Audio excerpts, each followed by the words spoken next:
আজিও যদি সেইটোৱে হৈ থাকে অসমখন কেনেকৈ শান্তি আহিছে বুলি ৰাইজে ক'ব পাৰি। অসমতো শান্তি অহা নাই, শান্তি অহাৰ বিপৰীতে বৰঞ্চ ধুৰন্তৰহে হৈ আছে। আজিওতো এটেম্পটো হাতে লোটে ধৰা পৰিছে। গতিকে এইবিলাক কেনেকৈ হৈ আছে, প্ৰশাসন কি কৰি আছে? তাকে মই আচৰিত লাগিছোঁ যে অসমত কি হৈ আছে। মানে এটা জনগোষ্ঠীৰ মানুহবিলাকে আন অসমৰ যি থলুৱা ৰাইজৰ ওপৰত বা থলুৱা ছোৱালীবিলাকৰ ওপৰত এনেকুৱা লাভ জেহাদটো নহয়, এইটো লাভটো হ'বই নোৱাৰে।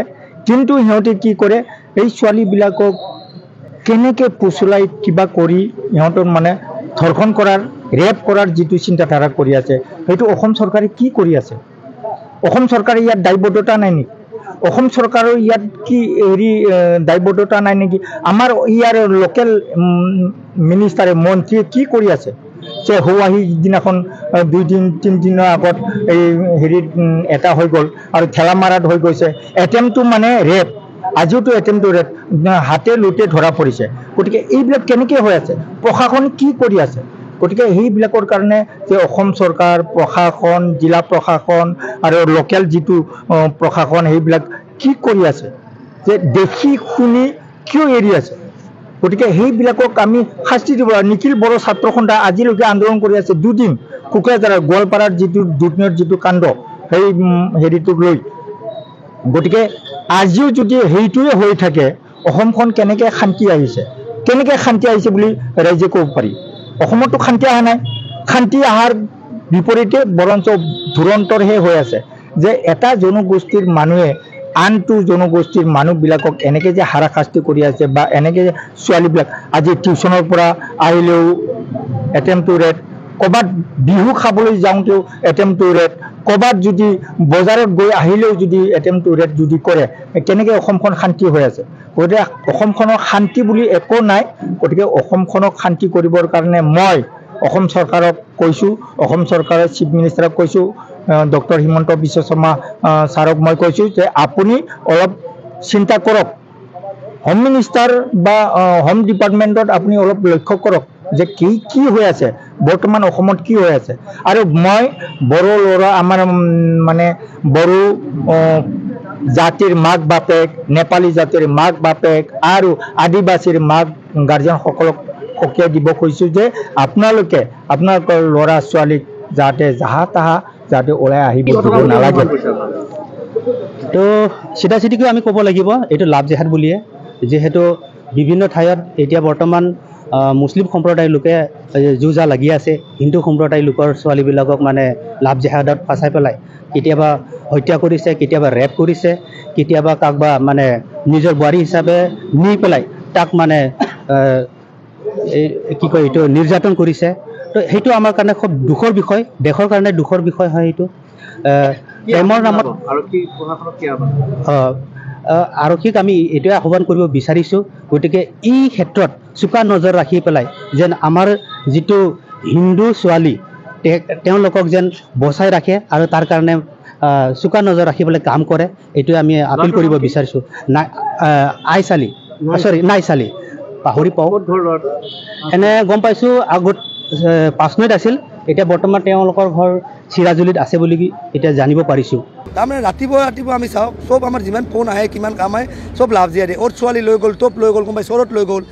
আমাৰ ছোৱালী বোৱাৰীগিলাও কিছুমান সাৱধান হ'ব লগা হ'ল। আৰু আমি ৰাইজে কিমান কৰিম, আমাৰ আৰক্ষীয়ে আমাক সহযোগ কৰিব লাগিব। আৰু ঈদা চালিৰ নিচিনা মুছলমান যুৱক বহুত ঘূৰি আছে হিন্দু ছোৱালী পাকৰ কাৰণে। আমাৰ সমূহ হিন্দু সংগঠনে এখন মিলি গোটেই আমি পৰৱৰ্তী সময়ত ৰাজপথত আন্দোলন কৰি দিম। আৰু ঈদা চালিৰ নিচিনা মানুহ ক'ব চাইছোঁ, পৰৱৰ্তী সময়ত যদি আমাৰ হিন্দু ছোৱালী বোৱাৰে আক্ৰমণ কৰে, কিবা থানাত গতাই নিদিওঁ। আজি সেই সময়তে আমি এটা অনুষ্ঠানত শ্বহীদ পাৰ্কৰ ওচৰত থাকোঁতে আমাৰ সংগঠন বিশ্ব হিন্দু পৰিষদ আৰু বজৰং দলৰ কিছু যুৱকে তাতে যুৱতী আৰু যুৱকক কৰায়ত্ব কৰিবলৈ সক্ষম হ'ল। তেওঁলোকক ধৰি আনিলে, ধৰি আনোতে গম পালোঁ যে ছোৱালীগৰাকী আমাৰ দাঁতিকাষৰীয়া অঞ্চলৰ এগৰাকী হিন্দু যুৱতী আৰু ল'ৰাজন এজন মুছলিম সম্প্ৰদায়ৰ যুৱক নাইচালি নামৰ।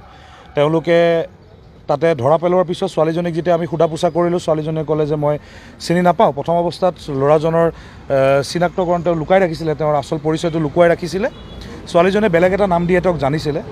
তাৰপিছত গম পালে যেতিয়া ID চেক কৰা হ'ল ল'ৰাটোৰ নাম আমি নাইচালি বুলি গম পালোঁ তেতিয়া ছোৱালীজনী গম পোৱাৰ পিছত ছোৱালীজনী ঘৰৰ মানুহক আমি মাতি পঠিয়ালোঁ তাই ক'লে যে মই বন্ধু হিচাপে পৰিচয় মই ঢেকীয়াজুলিত যেতিয়া আহোঁ কলেজত যেতিয়া পঢ়িব আহোঁ তেনে স্থলত মোৰ চিনাকি হৈছিলে আৰু বহুত তেওঁক মানে বহুত দিনৰ পৰা মেছেজ কৰি থাকে তেওঁ সম্পৰ্ক গঢ় দিবৰ বাবে চেষ্টা চলাই আছিলে আৰু আজি তেনেস্থলতে আমি লগ হোৱাৰ পিছত ল'ৰাজনক আৰু পুলিচ প্ৰশাসন তাত আহিলে আহি পেলাই ল'ৰাজন আৰু ছোৱালীজনীক থানালৈ লৈ আহিলে আৰু ইতিমধ্যে ছোৱালীজনীৰ ঘৰৰ মানুহক মাতি পঠিওৱা হৈছে তাৰপিছত FIR তেওঁলোকে দাখিল কৰিব তাৰ ভিত্তিত ল'ৰাজনৰ ওপৰত পুলিচ প্ৰশাসনে ব্যৱস্থা গ্ৰহণ কৰিম বুলি কৈছে আৰু এতিয়া আমাৰ আচল কথাটো হ'ল যে আমি বহুত দিনৰ পৰা এইবিলাক ঘটনা দেখি আছোঁ আপোনালোকে গম পায় ঠেলামৰা থানাৰ অন্তৰ্গত ধীৰাই মাজুলীত এক ঘটনা হৈ গ'ল মাজবাটত এক ডাঙৰ গেং ৰেপৰ ঘটনা হ'ল আমাৰ দাঁতি কাষৰে হয় আমাৰ ওচৰতে পৰে মাজবাটখনো পলাশপথাৰ অঞ্চলত এটা ডাঙৰ ঘটনা আমাৰ ঢেকীয়াজুলি সমষ্টিৰ অন্তৰ্গত তাত নাৰী নিৰ্যাতনৰ এক ঘটনা হ'ল আৰু আজি ৰাতিপুৱা যোৱা 6 দিন আগতে এই ঘটনাটো সংঘটিত হৈছিলে কিন্তু ছোৱালীৰ ঘৰৰ মানুহে লাজ বা কিবাৰ বাবে তেওঁ ঘটনাটো আহিব দিয়া নাছিলে